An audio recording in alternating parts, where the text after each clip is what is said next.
Welcome to another strange ramble, the in-between state, floating in purgatory. It's just a strange show. Christmas. Listen to it any time of the year. It's so It strange. is. Like, what's going on? It's always strange, I suppose. Yeah, I'm in my cabin down the end of the garden. I've got a bag full of Maynard's licorice, all sorts.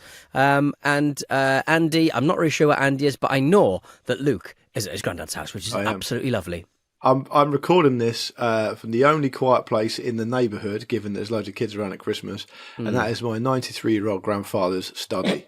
So Beautiful. Thanks to him. Shout out to Les. Out to he just Les. popped in earlier to get a pair of his trousers. Stop stealing your granddad's trousers. I hope he doesn't pop in again. So he might do. So just enjoy the ride. Enjoy the ride. But I'm very happy to be here. Merry Christmas again to all of our listeners, and I hope they appreciate three professionals and family men here mustering at Christmas to deliver them a show which for them is entertainment, but for us is work. So don't forget that, guys. I need to build a doll's house that I've not gotten to be honest, that I promised myself. Oh, Sarah got you that in the end, did she? You must have been a good boy. In my little doll's house. Yeah. I tell you what, if you are going to buy doll's houses, play kitchens, buy cheap, buy twice. Or buy cheap, be up at 2 o'clock in the morning trying to figure out how brackets work in a very, very difficult Chinese... Andy, I don't know about you, but I'm very disappointed Pete's not built his own there. Handyman like Very, very disappointed. I mean, it's very off-brand, isn't it? Buying it from somewhere else. Words like exposed nails and tetanus were bandied about. In many ways, you record all your shows from what is essentially a giant doll's house. I think that's fair. All right, well, let's kick into Wolves 2. Wolves 2, Manchester United 0. Pereira winning his first 2 games as Wolves manager. They've probably been lucky with the fixtures, Luke Moore, but you would probably say you got to win them, and you got to win them well. Absolutely delighted to get Man United right in there. Oh, I haven't quite got my feet under the table yet, but I'll tell you what, this might help me out. I thought it was another absolutely remarkable Christmas present to all of us from Manchester United. I mean, honestly, I just thought it was incredible the depths that they will plumb to their devoted fan base, even at Christmas. I thought that the way that Bruno Fernandes, I mean, maybe Andy could shed a bit more intellectual light on this than me. I'm sure he can, but the way that Bruno Fernandes was carrying on was crazy. I mean, that's his 3rd red card of the season. Not of his Man United time, but of the season, right? Yeah. And for him to get himself sent off in that way, knowing he was already on a booking when they're chasing the game, and while he's essentially actually they weren't even chasing the game then, were they? It was still 0-0, wasn't it? But they were trying to do something, and him being captain as well. I just thought it was remarkable. Andy, what did you make of it? Well, we talked a lot on the show about how footballers who were on a booking ahead of the last game before Christmas might look at how they have an extended Christmas. I don't know if playing for Manchester United is such misery that you think halfway through said Christmas, I think I'll have the rest of this Christmas off. It was the case, but I don't even think it was the second booking actually, because it's a bookable foul just about. I think. You know, it's kind of a nothing challenge, really, but I can totally understand why it's a second yellow card. But it's just when he gets under the referee's armpit, after the first booking, you know, that just ridiculous invasion of personal space. And that he's almost on a booking and a half from that point, really. Now, I know it plays well to, you know, be someone who's fully implicated in motivating the team, especially when they're playing as terribly as they are and not being a typical star and taking your ball home with you. It's just not what United needed at that moment. And you kind of feel at the moment, it's, as you say, it's almost a caricature of a bad Manchester United at the moment. So it's a little bit like, well, okay, Ruben Amorim, if you're going to be Sir Alex Ferguson, you have to go through the Sir Alex Ferguson at Christmas 1989 bit before you get there. What did you get in Christmas 1989, Andy? What did you get for your Christmas then? Oh, I got a DeLorean. There you go. I mean, I was 26 at the time, so. I just think it's a really damning. If you look at some of the comments, like from Matheus Cunha, for example, after the game, he essentially, I mean, he didn't say his name, but he essentially said something along the lines of there are spaces we can explore or exploit in Man United, talking about just putting the ball right on Onana for the corner, which of course just goes directly straight into the goal. And you just, every time you look at them and see them play, you just feel like they're so remarkably soft-centred. Like they're so easily targetable. And if you also look at what Amorim's tried to do since he's come in, they play quite differently. But the problem isn't the shape, right? The problem is the entire kind of outlook that's infected the club. Whether it's like, you know, Big Jim Ratcliffe saving a 20 quid M&S voucher from some poor person, or whether it's, you know, the way that, you know, they apply themselves on the field, it seems to infect the whole club. And I would say, actually, that I would fall short of giving Amorim too much criticism, because he's coming, as I said, like the other day, he's coming in at such a busy time, and Andy, I'm sure, will back me up on this, can't really do much training. You can't really do much implementation of your methods, because you're really like you're managing load, you're warming up, you're warming down, you're keeping people ticking over. They're not doing like really rigorous double training sessions working on shape and stuff, because they can't. So he's probably as frustrated as the fans are watching it, because he can't implement it. And what he's doing is he's relying upon, it seems to me, like individual players to grab games by the scruff of the neck and wrestle them through, like Diallo or Fernandes is capable of it. You know, on a good day, perhaps Rasmus Højlund can take a chance. Thin amount of world-class players these days to but they haven't got enough players to do it. And also, you can't consistently do that in the Premier League anyway. It can bail you out every so often, but you can't do it too consistently. And then you've just got. And I know this is like, he's been a lightning rod for this, but like, is it not worth repeating just how bad like Anthony is? I know the transfer fee is. I know the transfer fee just isn't his fault, and I'm not blaming him for that. But he is honestly catastrophic. Like he is like sensationally bad. Like he has made a proper talent out of being bad. He's like one of those like horror movie directors that, you know, he's just going to be, there's no point watching one of those horror movies, because it's just going to be the most disgusting, like, torture porn scenes stitched together one after another. That's basically watching Anthony play. Anthony is Eli Roth. He's basically the football version of all the Hostel films together. You almost want Manchester United to sort of keep hold of him, because if he goes anywhere else and he flourishes, it really is indicative of how poor Manchester United is. You've Man United so many players. Kobbie Mainoo, his youthful exuberance is all but absolutely gone. Yeah, true. And it's really, really gone, because he was so exciting at the start of his Man United run. A lot of the complaints I saw when the old Radio Times came out, the TV Times came out this year, was, where's the genuine family entertainment on TV over Christmas that everyone could enjoy?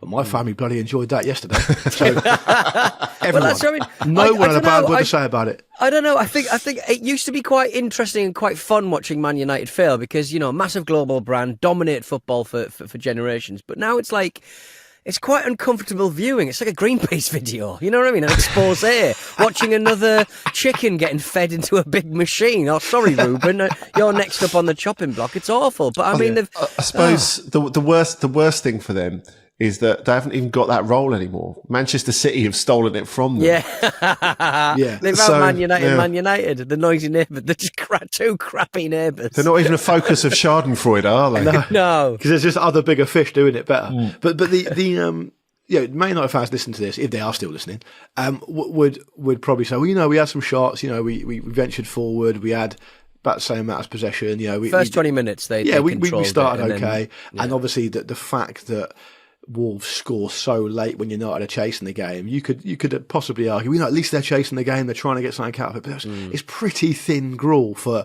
a team playing against a team who've already had to fire a manager because they've been so bad. And really, I can't stress this enough, I don't have any particular dog in the fight. I don't really care about either team. But all it really takes these days in the Premier League to beat Man United is just to try quite hard. That's really all it takes, and that is the most damning indictment you can level at them, I think. Yeah, no, I think that's it. Like when they were chasing the game, it was all a bit witless, really. it felt like it would have taken a Wolves mistake for them to get back into it. But yeah, I guess the concern is that, even the players who have something, there's such an atmosphere over the place and such a lack of confidence really over the place that even, Harry Maguire, you'd think he'd be in his element against Jurgen Strand-Larsen, and Strand-Larsen really owned him for the entire game. But I don't know. Two things really struck me from it, from a Manchester United perspective.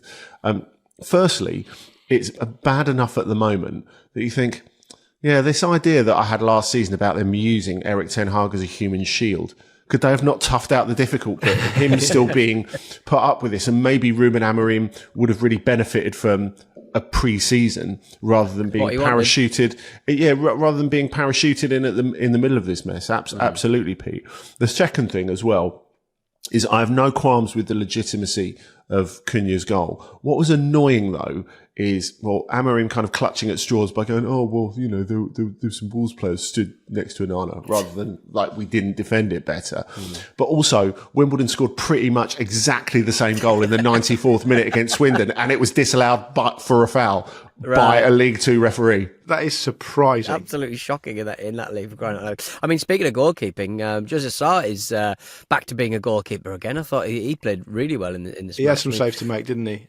Gomez was doing his best to gift Man United a couple of chances, but Wolves looked pretty good. I know, like we said, they had a couple of favourable fixtures to start off, but really, really good stuff. They looked like a completely transformed side. Yeah, I'm thinking on death row Cunha is my favourite version of Cunha, isn't he? You know he's going to get banned at some point, but in the meantime, he's just doing everything. He's on like a Premier League supermarket sweep, isn't he? Really, but that's the kind of role he's best in. Wherever he's been at, whether he was at Leipzig when he first came to Europe and he was really frustrated, or when he was at Hertha, who clearly weren't much cop, there's this sense of, this total belief that I am the best player in this team and everything has to go through me. And when it works, it's brilliant. And we talked about how Vitor Pereira, for all the other stuff around him, like his job would be to sort out the defence, and you felt he could do that.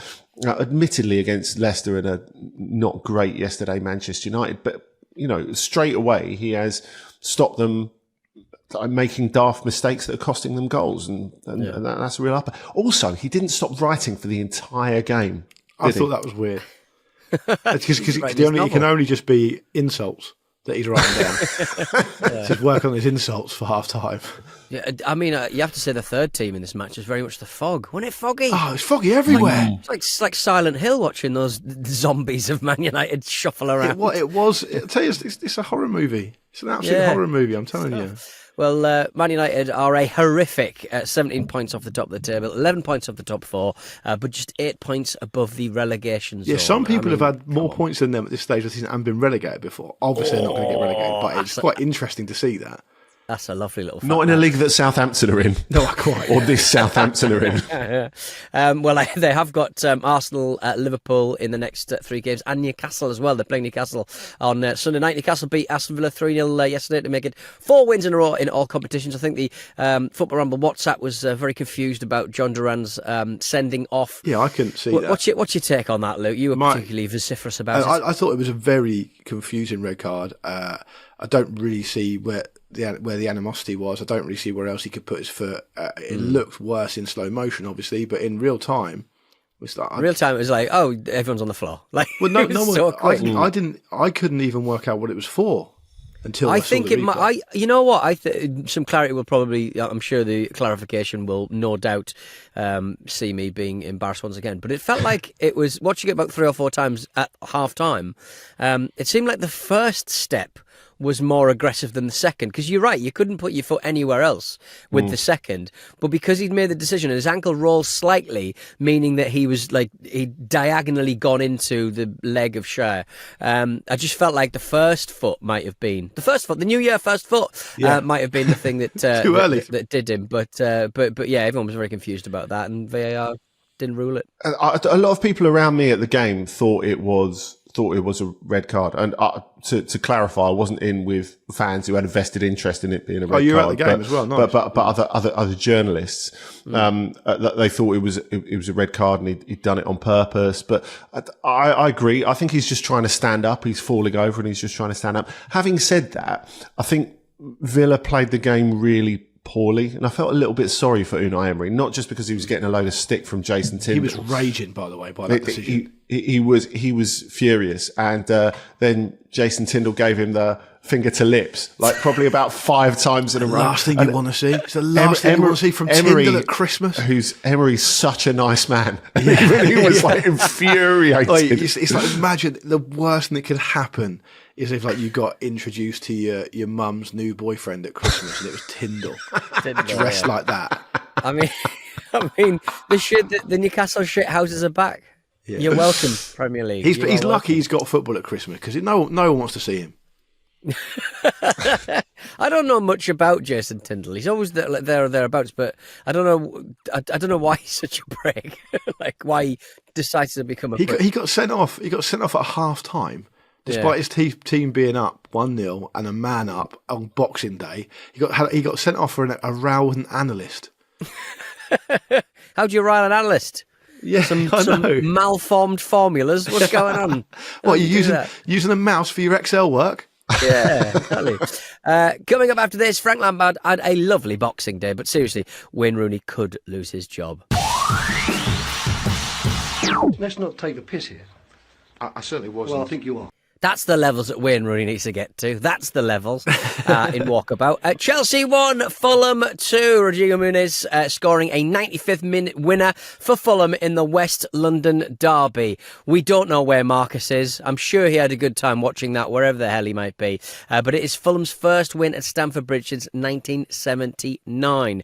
It looked also routine, Andy, until Fulham just got hold of the game really late. Yeah, it did. I'm still trying to figure this out, really. The way that Chelsea have been, you would expect them to see this out with total comfort, and for some reason they just didn't. I guess like maybe that was their Christmas present to Enzo Maresca, underlining that he said, we're not going to win the title. We're not genuine title contenders.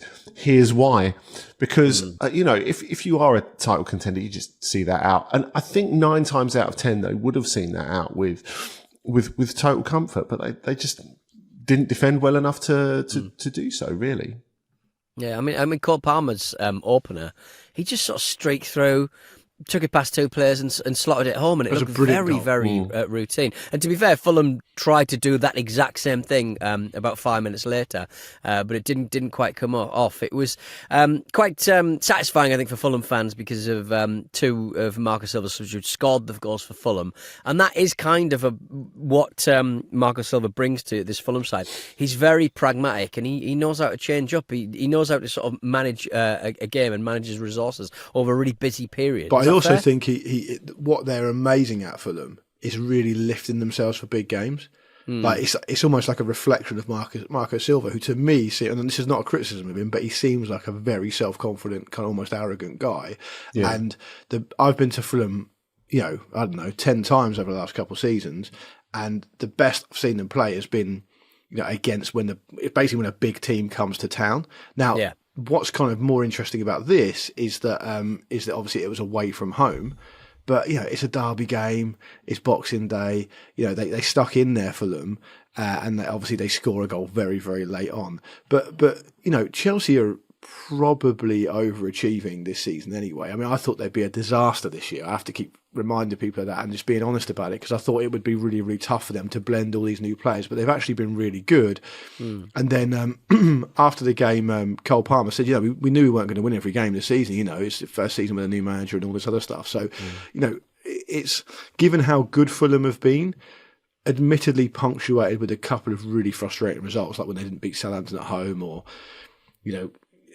1 or 2 others here and there. They're having a really good season. So, I mean, I think if you're not really on your game and you're a big team, you can genuinely struggle against Fulham, because they haven't lost a game for ages. They're actually a really good side. If you turn up and you look nervy, they never look comfortable on the ball, and every time they could kind of slowed the game down, they looked so much better. But from what I saw, it just seemed like a really nervy performance from Chelsea. And it's not. Maybe that's just kind of personnel changes here and there. Well, the big tipping point, actually, and I don't want to get all Brexit about it, but the big tipping point was the behaviour of Pedro Neto. Now, for Harry Wilson's goal, which is the equaliser 10 minutes from the end, Chelsea are 1-0 up. They're up against it, and they could see it out, and win 1-0, and that'd be a really great result for them. And for those of you who haven't seen the game, Pedro Neto tries to essentially physically match Alex Iwobi, who again, he's having a brilliant season, just gets beaten to the ball, gets beaten onto the floor essentially in a body check, which is a perfectly legitimate challenge.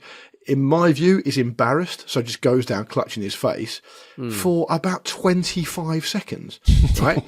and given that his part of his job is to cover, Chelsea's right hand flank, and Iwobi just carries on, ball gets whipped in, they end up scoring. And if I was a Chelsea teammate of Pedro, I'd go, "What are you fucking doing? Get up! Play to the whistle and get up." I don't understand why he thinks just because he starts holding his face, the referee's going to stop the game. The referee knew what was happening. He was absolutely fine, by the way. Neto carried on and actually launched a couple more Chelsea attacks after that. So that really, I mean, I know it's probably you're splitting hairs a little bit, but that really did change the whole makeup of the game and the momentum. So if you're going to look at, point a finger at someone, I'd be pointing it at Pedro Neto. For what it's worth, I think it's cosmetic in both directions. Because you're right, he wasn't going to get anything out of it.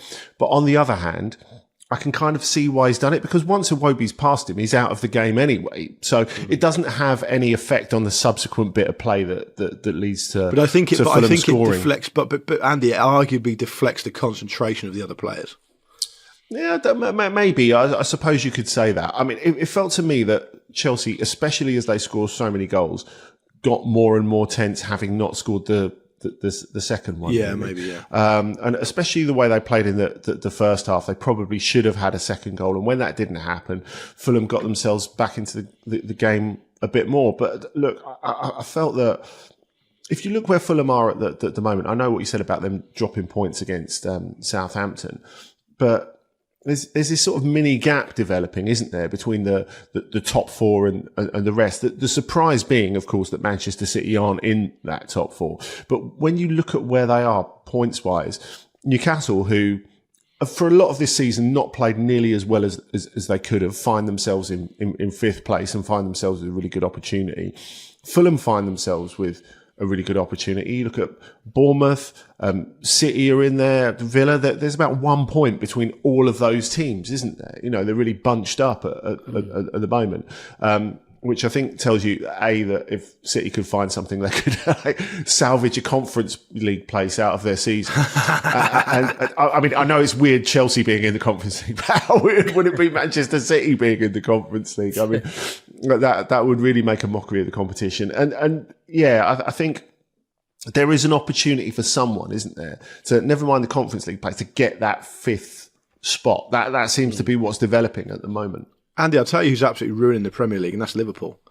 If they had the decency to lose a couple of games, I mean, say they had, say, 6 points worse off. I mean, it'd be an absolutely sensational Premier League this season. But they're not. But Liverpool aren't as convincing as they could be, and how convincing Manchester City have been, you would say. No, I think Liverpool have been brilliant. They get it done.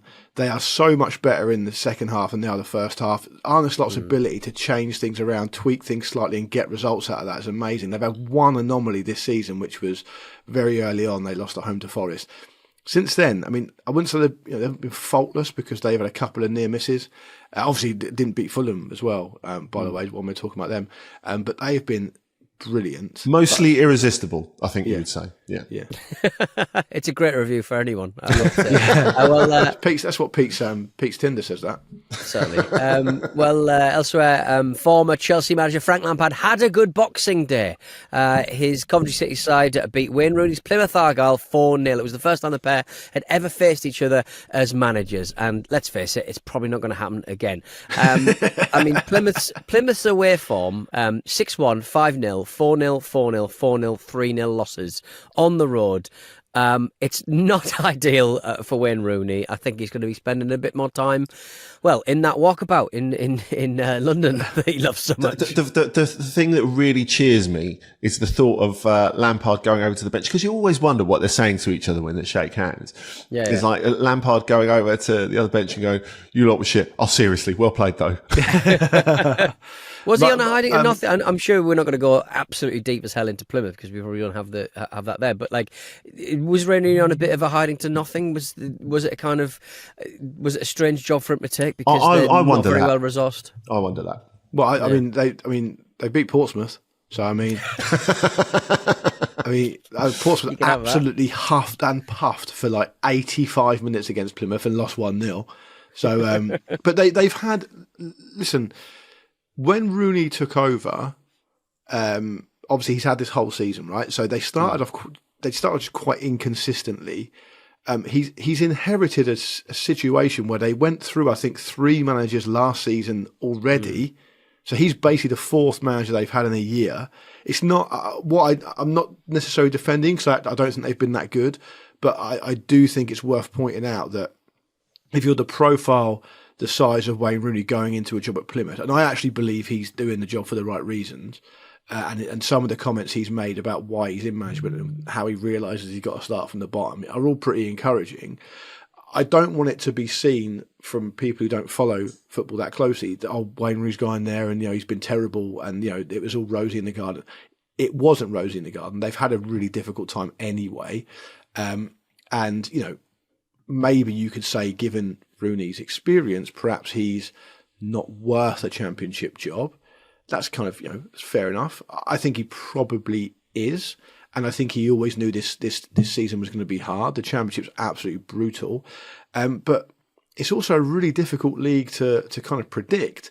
And, Coventry beat Plymouth handily yesterday, as you said. Portsmouth beat Coventry 4-1 a few days before, and Portsmouth haven't been brilliant this season either. So it's kind of the lack of consistency among results is worth pointing out. But what I will say off the back of that is, Plymouth have started to become consistent with their results, and they've been very, very poor results. So he's going to have to do something pretty soon. But I don't think anyone was predicting Plymouth to do anything really this season anyway. Well, elsewhere in the Championship, Watford scored in the 95th minute to beat Portsmouth. There we go. And Watford's Quadwell Bar was given a red card after full time for taunting the Portsmouth fans and then doing a fortnight dance. I mean, he does go up to the Portsmouth fans. He does a fortnight dance. And Portsmouth's goalkeeper was so angry, so wonderfully angry. I think the enjoyment, Pete, is as you're watching the clip that someone's taken from the stand, is you just think the whole Portsmouth team are coming in 3, 2, 1, and they arrive right on cue. But from Bar's perspective, I mean, obviously it's very childish. I personally think anyone performing a dance from Fortnite as an adult on the pitch should be banned for the rest of the season. Also, right. it's a very old one. It wasn't even the griddy. No, come on. I mean, Andy, you spent most of 2017 flossing. We all saw it. That was your little celebration. Look, I agree with Andy. I'm broadly in favour of players giving a bit back to fans who give them dogs abuse all game. I think that's fine. If you're doing Fortnite stuff, I mean, I think that's very, very poor. Look, and that's if you're interested in how what it's like to be a Portsmouth fan, this is exactly what I'm talking about. Like they win 4-1. The same player scores all 4 goals. It's basically an absolute carnival of an afternoon at Fratton Park, and everyone's like, brilliant. And all the chat in my family, everyone coming back for Christmas. It's good with the start of it now. We've not been playing that badly. We can really kick on. It's great. Shame we can't get it on the telly. Shame they're away, so we can't go and watch it or whatever. And then 1-0 up at half time. Brilliant. Oh, everyone's getting the notifications on their phone on Boxing Day. See that? Oh, brilliant. Here we go. And then something happens on Boxing Day. So you're playing with the kids or you're watching a movie together and everyone's phone goes off 95th minute. I got beat. It's absolutely pathetic. It genuinely ruined my Boxing Day for like an hour. Just being surrounded by like an absolute funereal atmosphere from nowhere because of these absolute clowns. Like a stinking cloud of sprout gas. It's just tragic. As we mentioned, Liverpool did extend their lead at the top of the Premier League to 7 points with a 3-1 win home to Leicester.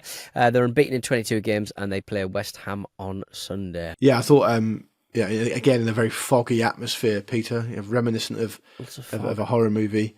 Liverpool were good. They did exactly what I said earlier. They just turned it around, tweaked it, and I think the Leicester goal was a great goal, by the way. I mean, really good forward play from Jordan Ayew. I mean, which is, I know he's game and I know he works really hard, but it's not really necessarily what you expect. A bit fortunate with the deflection, but then obviously Liverpool. It's just like an inevitability about it. I saw the odds of when Liverpool went a goal down. They were still like 5-1 on to win the game. Like it was. I mean, people were just expecting Liverpool to go and do what they eventually did, and I guess that's justified because they won pretty easily. We go after this. Manchester City earned a point at home to Everton. Earned. Yes, Manchester City's first point since December the 7th. Man City won, Everton won. I mean, one of those situations where you fancied an Everton win here. They had some late chances. Phil Foden pulled down Broja's shots to stop a late counter-attack. It was real kind of desperate stuff from Man City. Pep Guardiola saying that the result is not good, but the performance was brilliant. Let me put that one to bed. It wasn't brilliant. It was at times fucking listless. Yes, but you know what? I think the listlessness really came on in its thickness after Erling Haaland's penalty miss. And we've talked, I guess, as people struggle to find a reason for this Manchester City torpor, more and more about confidence actually in recent weeks. And it feels to me as if all of the confidence absolutely drained out of them after that moment, because I think it had been a presentable performance before that, and they did what's quite difficult to do in their situation, in that they didn't let the equaliser knock it all out of them. They still offered, they still had decent chances after that. But after the Haaland penalty miss, there was virtually nothing. And if there was one team that was going to win it was Everton. And if Everton were anywhere near, even halfway competent on the counter attack, I think they would have won that. But Everton just are one of the few Premier League teams who have absolutely no capability on the counter attack. Really, I thought it was. I love the way that Haaland headed that penalty rebound in just out of duty. Like a kid who just begrudgingly putting his toys back in the toy box. I know I'm offside. This is possibly going to go a modicum of the way towards people forgetting about me missing the penalty, so I should really put it in. He was angry and having a tantrum before he landed back on the ground again from jumping for the header. It was amazing to watch. I agree with what Andy said. I would just add, obviously, Phil Foden, a player of Phil Foden's quality, resorting to pulling down Armando Broja's shorts is the only metaphor you need when stopping a counter-attack. But I would add that, to me, the big kind of bit of info to process, if you like, the big kind of symbol is that Man City do actually score, right? They score first. It's a really fortunate goal. Obviously deflected in. The goalkeeper can't really do much about it. And Pickford did have a pretty good game, actually, but he couldn't do anything about that. The way it went in, the way Man City celebrated, what I thought was super interesting. They went absolutely crazy that they'd scored their first goal after 14 minutes at home to Everton, right? And then compare that with say, any of the last 4 or 5 seasons where it would have just been all business. Great, cheers for that. Yeah, great goal. Let's get on with it. Then, of course, they do a pretty good impression of a team that don't really know what to do at home to Everton. And then the next goal is scored by Everton. And it's a great goal. And Ndiaye deserves amazing credit for the way he takes the goal, because it's a great finish. He does it in such a way that Rachel Brown-Finnis, who was doing the punditry, completely agree with her. She was like, it's really difficult because he may not have been able to save anyway, but he also can't set himself because there's no backlift. He doesn't know how quickly the guy shoots in one movement, makes it impossible. And then after that, it was almost like all the wind had been knocked out their sails. And I just feel like if you compare that to how Liverpool reacted to going a goal behind against Leicester, it's kind of like, okay, there's 80 or whatever minutes left. We'll just carry on as we're going. It'll be fine. It will sort itself out. And that's exactly what Man City would have been like a year ago. They found it. It was almost like they couldn't get out of their own way. They found it so difficult to deal with. And their confidence is so fragile now that they're going up against a team at home who, I don't mean to be overly critical of Everton. You've had an okay couple of weeks, actually. But Everton are really the nearest thing you get to a joke in the Premier League, right? And you're at home to them, and you still can't mentally get past a 1-1. Like for Guardiola to say what he said after the game, and he's probably got his own reasons for saying it, but I just thought it was, it's just laughable, really. I mean, I don't mean to pile any more pressure on him because I know he feels the pressure quite badly, and he's a very emotionally led guy, and he's having a difficult time of it, and I get all that. But you can't really make any excuses for him given the resources he's had, given what he's been able to do in the past. It's a very, very interesting situation, and not for the right reasons. Yeah, I mean, you look at a player like Haaland, obviously he's going to take a lot of criticism, or he's going to take a lot of something, I suppose, attention away from the other players. But that kind of penalty miss was indicative of a player who just doesn't get the ball enough. Like Man City were beating their fullbacks and then just not really finding anyone in the centre of the pitch. And so many times this season we've seen Man City go a goal ahead and then just not really know how to put the game to bed. And it was astonishing. I totally understand what you're saying, but if you're that kind of striker, you're always going to look shit when your team plays the way that they're playing. But Pete's right. It's a weird thing to say for someone that's been playing regularly, but that was quite a rusty finish from the penalty, really. Was no excuse for that, yeah. It was really, really unusual. But I guess you talked about them like celebrating as they did when they scored, and I think that's not just an indication of where they are at the moment, but once you put one past Everton, you think you got it made, really, don't you? You don't really expect them to. You should be looking back. You should never look back. And of course, the Ndiaye finish was really good, but you don't really expect to get that sort of opportunity against Manchester City either, do you? And yeah, it was really, really unusual. But Andy, I guess this is the new reality. It is, and I think that, and you're absolutely right. And I think just to add to that, you can see clear evidence now that any team that City come up against, because if they're not playing the Premier League, they're playing the Champions League. Bar the odd kind of cup game or whatever, they're playing against other good teams. Really, there's clear evidence now that every team who plays them just smells blood. Yeah, and I think that will particularly show over Christmas, because if you're wanting to play yourself back into form, could you have two more forgiving fixtures than Everton at home and Leicester away? Exactly. In the space of a couple of days. I mean, it'd be really interesting, the Leicester game, because obviously we've seen after the initial Van Nistelrooy bounce that the Leicester really don't have the players to really give them a fighting chance of staying in the division. I think as things stand, they'll probably be on their 18th different goalkeeper of the season by the time that game rolls out against Manchester City as well. And of course, there was the fact that, remember when Guardiola arrived, one of the most damaging defeats in his first season, when people were really getting after him and going, you're not cut out for the Premier League, and all that sort of stuff that people deny saying now. One of their most damaging defeats was getting absolutely whacked at Leicester, and they had a real jinx, didn't they, going away to Leicester at some point. And it's something at one point. I imagine that Leicester fans remember that period of time, the way that they're playing at the moment. I would say that it was very enjoyable once again to see John Pickford's exploits in the goal for Everton. His water bottle showed that Haaland shoots the goalkeeper's right 55% of the time. He did that in this match, and looking at the actual picture on the water bottle, you sort of go, well, I suppose anyone could get to that part of a goal. I think they're not he's right in the corner, are they? Also, it's just gurning, isn't it? It's just gurning. Totally. There's no. As far as I know, there's nothing in the laws of the game about like excessive gurning. But at some point, it must become like unsportsmanlike conduct.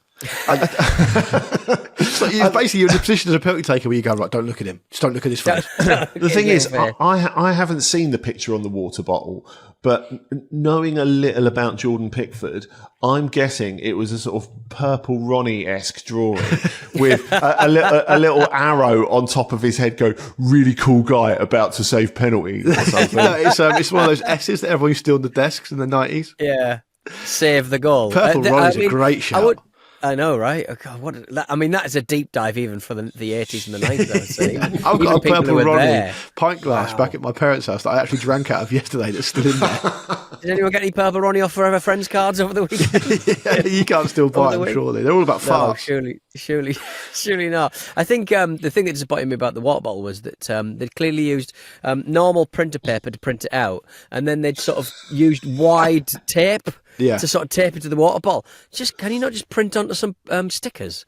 Do you know what I mean? And just stick it that's on what there. You're Some thinking waterproof about, stickers. that's the kind of admin support you can deliver to Everton, which, to be fair, they absolutely need. Yeah, agreed. I remember there was a wrestler whose lawyer was printed out basically an official letter basically saying this person didn't do the thing that everyone's saying he's doing, signed the lawyers in question, and he printed it on, do you know those stickers you used to put on DVDs? Printed it out on one of those bits of paper. It was clearly for a CD or something. Oh dear. Well, Man City are travelling to Leicester on Sunday. Everton host high-flying Nottingham Forest. Once again, a lovely, cheeky little 1-0 home win there against Spurs. Anthony Elanga on the 20th minute. They are up to third in the Premier League, and Elanga scoring for his third straight game to beat Tottenham. Where are your Squid Games fellas now? Mopping around the pitch. You could have used them away from home, lads. Come on. Unbelievable. I also feel like it's fascinating to point out that the only game Forest haven't won in recent memory is the one against Man City, who everyone have beaten. Everyone's taking their voucher. So I understand that Spurs have got four of their first choice back five out, and that's going to hurt any team. I get all that, but I do think that it's becoming, if not quite, it may not be untenable City, but you're on the road towards there if you're Ange Postecoglou, because is there a little bit of posh Russell Martin about it? Because this it's so one-eyed, Andy. It's so one-eyed. I understand they have a lot of defensive issues at the moment. They couldn't defend with all the players. They couldn't simply because of the personnel. But it doesn't help. And you could tell, Forest had a few counter-attack sighters, didn't they, before that goal from Anthony Elanga. And obviously, having the quality of Morgan Gibbs-White really helps, because I think a lot of teams, maybe Forest, because of Spurs' issue, are not really going to get enough credit for this. But the way they used the counter-attack was super smart. And you know what? Without Gibbs-White, that doesn't turn into the chance that it does turn into, and is very well finished, obviously. Gibbs-White was brilliant, and he's been brilliant most of the season, really. Obviously, there's something particularly amusing about, because Nuno has been relegated to such a microscopic crumb in recent Tottenham coaching history, because you feel it's gone from Mourinho and Conte to the remedy to all of that misery, which is Ange, and then you have Nuno going, actually, here's me picking apart my former team because I know exactly what their weaknesses are, and I'm going to prime my team to do that. Well, absolutely. And you think if you look at why Spurs fans are frustrated, and it's on one level it's fairly obvious why they're frustrated, right? You can see it in front of you every time you watch their team play. But look at the last two permanent managers Spurs have had. It's Antonio Conte, who's delivering Napoli right at the top of Serie A. What are they, second at the moment and flying? And Nuno, who has done actually pretty well everywhere else apart from Spurs. And so if you break it down like that, you can't within your rights to go, well, what is it about, almost in the same way Man United, what is it about our club that makes the managers that we bring in on big salaries who've got good reputations, because we're a big London club and we've got an amazing stadium and facilities and we can attract these managers, what is it that makes them poor when they come here? And that is a perfectly legitimate question to ask. And I think that Nuno deserves an incredible amount of credit for what he's done at Forest. You can see how they want to play. It's a lovely balance of the team, from, the great centre-back combination they've got to the fact that, you talked about Gibbs-White there. But part of the reason Gibbs-White is able to do what he's able to do so well is because you've got Elanga and Hudson-Odoi pushing out wide and bringing a load of space for him. And Chris Wood, who's just all hustle and bustle, with this season added goals as well, pushing defenders back and creating a lot of space for Gibbs-White to do his thing. And they're backed up by two great holding midfield players, particularly Elliot Anderson, who's having a great time at the moment. So it all works. Like, you see it and you go, okay, maybe they're not third in the table at the end of the season good, but it actually works. You can see what they're doing. Whereas with Spurs, it's a bit like, well, it's all quite predictable. It's all going to go one way. And even if they go a goal up, they're never going to not concede because they can't help themselves. And they're not in control at any point. And so it's just endlessly frustrating because it's like banging your head against the same wall over and over again and expecting a different result. And then to further compound it, you've got Ange Postecoglou saying the stuff he says in post-match interviews, which I don't think he understands, makes it even more frustrating because it's like, well, I'm telling you now that whatever happens, I'm never going to change this, which is an awful thing to hear if you're a fan. Yeah, but if he's not going to change it, I suppose, why? Well, he'll be out of a job. I mean, part of the reason, what he doesn't realise is, part of the reason these interviewers are asking him these questions is because that those questions are coming from his fan base and from the wider milieu of the football community, and they're going to cost him his job, basically. So ultimately, whatever happens now, sooner or later, he's going to lose his job, and it's going to be a massive part of the reason.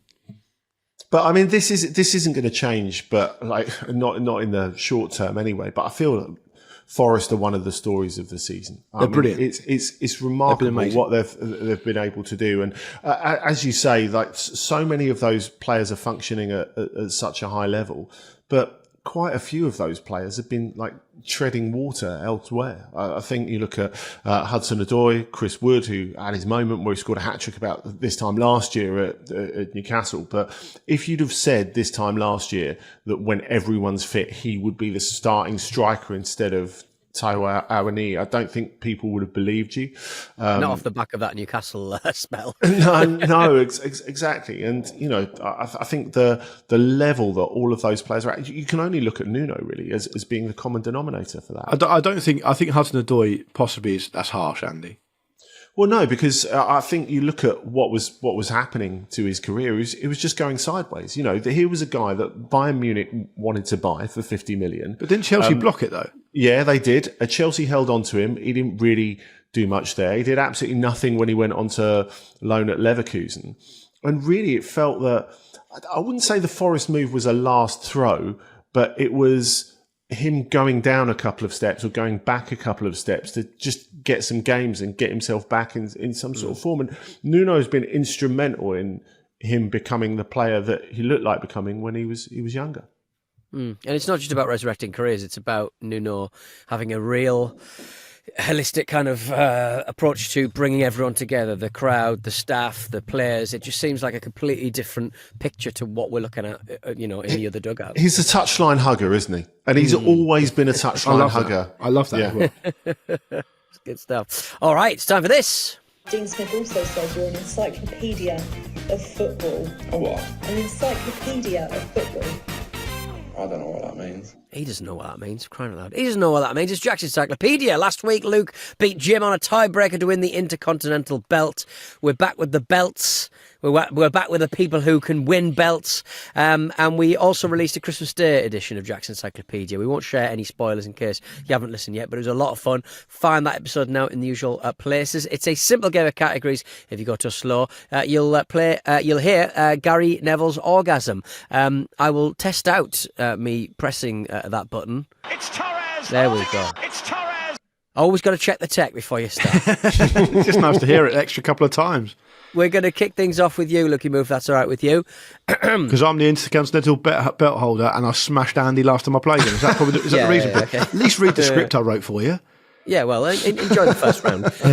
Enjoy the first round, Luke. Every Southampton manager since the start of the 08-09 season, including interim and caretaker managers. Every Southampton manager since the start of the 08-09 season. interim caretakers, you can have the I lot. absolutely, totally resent having to write all these down.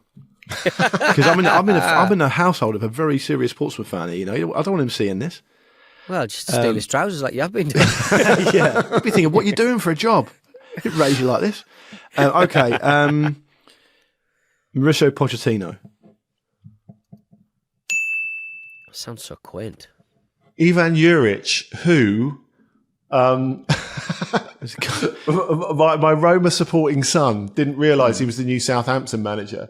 Walked in while I was watching Match of the Day and like, what is he doing on our telly? Brilliant. Russell Martin, of course. Russell Martin. Is this permanent managers only, by the way? No, it's interim and caretaker managers including. Okay. Ralph Hasenhüttl. Ooh. Good. I'm eating a licorice. Did you say since 0809? This is a random cut. A long time ago, isn't it? Drink them all in. Pards? Alan Pardew. Correct. Ruben Tellez.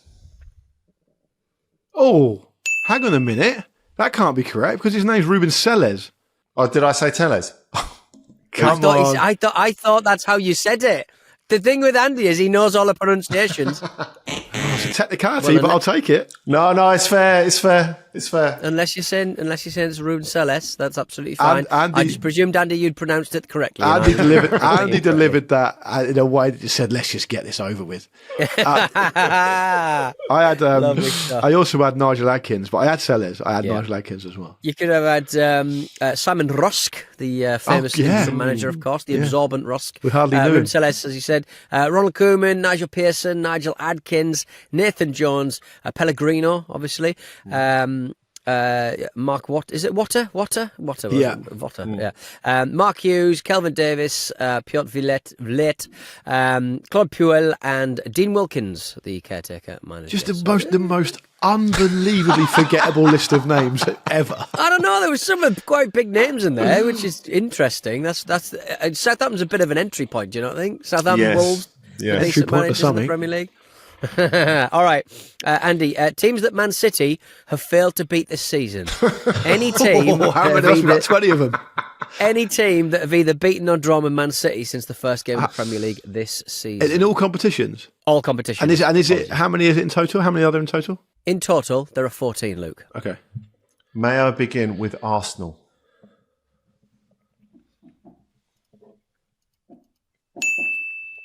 Correct. The aforementioned Everton, of course. May I continue with, so Luke doesn't say Sporting Lisbon, Sporting Club de Portugal. Great result for Sporting Lisbon, that. Okay. Oh, Juventus. Man United. I'll tell you what, we've really enjoyed this period, haven't we? We're just listing them off. Liverpool. Aston Villa. Correct. Crystal Palace. Feyenoord. Oh, good.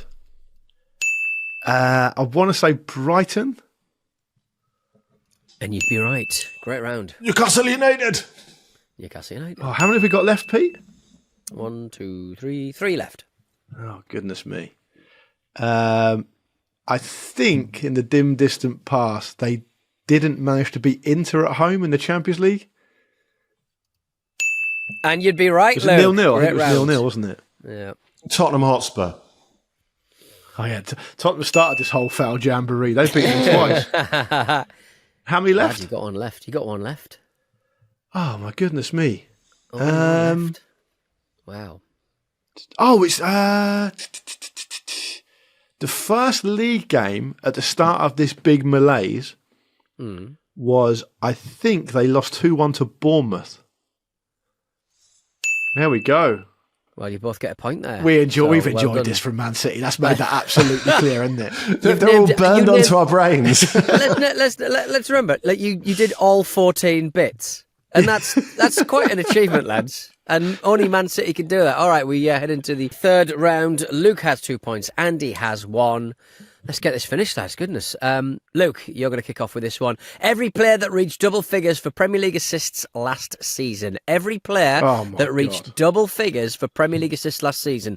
Every player who got 10 or more assists in the Premier League in the 2023-2024 I mean, this is from season. the sublime to the ridiculous. If you were impressed with me last round, you were going to be absolutely sickened by me, yeah. That is such a specific question.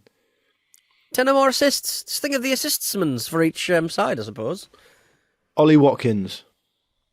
Ollie Watkins, 13. He's a market leader. Kevin De Bruyne.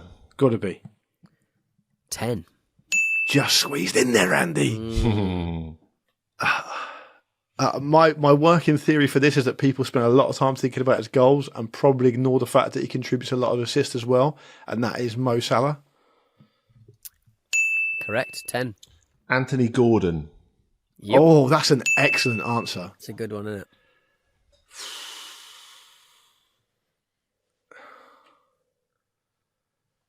Blimey. Cole Palmer. It's Torres to give Chelsea. Correct. Well done. John McGinn. Oh, that's nice. Oh. You got to play the music. Shame. That is a shame, Andy. Oh no, Luke Moore wins. Not a shame for me. Every player that reached double figures for Premier League assists last season. Anthony Gordon, Brennan Johnson, Cole Palmer, Kevin De Bruyne, Kieran Trippier, of course, that was mentioned, Martin Odegaard, Mo Salah, Morgan Gibbs-White, Ollie Watkins, Pascal Gross, he was in there, and Son Heung-min. Andy, yeah, it's the same old story. In the words of the great Dr. Dre, things will remain the same until I change them. Oh dear. That is a shame. You never Only, ever. can I just say, in the Stack universe, only Dotton is allowed to quote Dr. Dre. So I think you should forfeit and give the win to me. I've now got to pay a tithe to Dotton for saying that. Listen, everyone out there will be delighted that Brassel again maintains his reputation as the most overrated player in Jack's Encyclopaedia. I don't think I'm overrated anymore. Yeah, you're now. I'm just trying to think of a player equivalent. You're now more overrated than Claude Makelele is underrated. God, I'm the Man City of Jack's Encyclopaedia. You can't buy a win anywhere. I don't even know what that means.